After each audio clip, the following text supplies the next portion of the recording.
حضرت عمر فاروق رضی اللہ تعالی عنہ کے دور میں ایک شخص آپ سے ملنے مدینے کو چلا۔ جب مدینے کے پاس پہنچا تو آدھی رات کا وقت ہو چکا تھا، ساتھ میں حاملہ بیوی تھی، تو اس نے مدینے کی حدود کے پاس ہی خیمہ لگا لیا اور صبح ہونے کا انتظار کرنے لگا۔ بیوی کا وقت قریب تھا تو وہ درد سے کراہنے لگی۔ حضرت عمر فاروق رضی اللہ تعالی عنہ اپنے روز کے گشت پر تھے اور ساتھ میں ایک غلام تھا۔ جب آپ نے دیکھا کہ دور شہر کی حدود کے پاس آگ جل رہی ہے اور خیمہ لگا ہوا ہے تو آپ نے غلام کو بھیجا کہ پتہ کرو کون ہے۔ جب پوچھا تو اس نے ڈانٹ دیا کہ تمہیں کیوں بتاؤں۔ آپ گئے اور پوچھا تو بھی نہیں بتایا۔ آپ نے کہا کہ اندر سے کراہنے کی آواز آتی ہے، کون درد سے چیخ رہا ہے، بتاؤ بات کیا ہے؟ تو اس شخص نے بتایا، امیر المومنین حضرت عمر فاروق سے ملنے مدینے آیا ہوں، میں غریب ہوں، رات زیادہ ہے تو خیمہ لگایا ہے اور صبح ہونے کا انتظار کر رہا ہوں، بیوی امیر سے ہے اور وقت قریب آن پہنچا ہے۔ تو آپ جلدی سے پلٹ کر جانے لگے کہ ٹھہرو میں آتا ہوں۔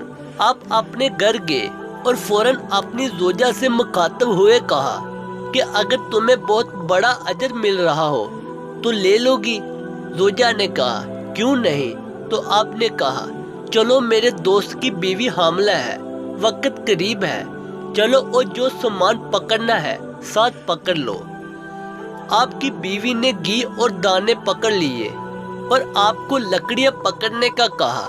آپ نے لکڑیاں اپنے اوپر لاد لی۔ یہ اس کا ذکر ہو رہا ہے دوستو جو کہ 22 لاکھ مربع میل کا بادشاہ ہے، جس کے قوانین آج بھی چلتے ہیں، جو عمر فاروق اعظم ہے۔ جب وہ لوگ وہاں پہنچے تو فوراً کام میں لگ گئے۔ وہ شخص ایسے حکم چلاتا جیسے آپ شہر کے کوئی چوکی دار یا غلام ہے۔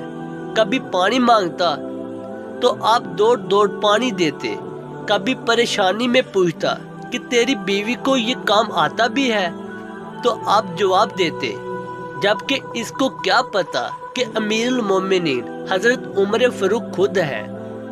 جب اندر بچے کی ولادت ہوئی تو آپ کی زوجہ نے آواز لگائی، یا امیر المومنین بیٹا ہوا ہے۔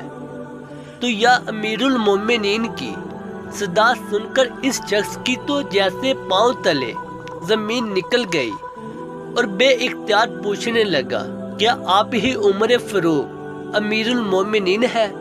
آپ عمر ہے، وہی جس کے نام سے کیسر کسریہ کانپے، آپ وہ ہے، وہی والے عمر ہے جس کے بارے میں حضرت علی نے کہا کہ آپ کے لیے دعا کرتا ہوں، اور جس کو رسول اللہ صلی اللہ علیہ وسلم نے دعا مانگ کر سلام کے لیے مانگا، وہی والے نا؟ آپ نے کہا ہاں ہاں میں ہی ہوں۔ اس نے کہا کہ ایک غریب کی بیوی کے کام کاج میں آپ کی بیوی خاتون اول لگی ہوئی ہے، اور دعائیں کے پاس آپ نے اپنی داڑھی لپٹ لی اور میری خدمت کرتے رہے۔ تو سیدنا عمر رو پڑے، اس بدو کو گلے سے لگایا اور کہا، تجھے پتہ نہیں تو کہاں آیا ہے؟ یہ مدینہ ہے، میرے آقا کا مدینہ، یہاں امیروں کے نہیں غریبوں کا استقبال ہوتے ہیں، مزدور اور یتیم بھی سر اٹھا کر چلتے ہیں۔ دعا ہے کہ اللہ تعالی ہم سب کو اس پر عمل کرنے کی توفیق عطا فرمائے۔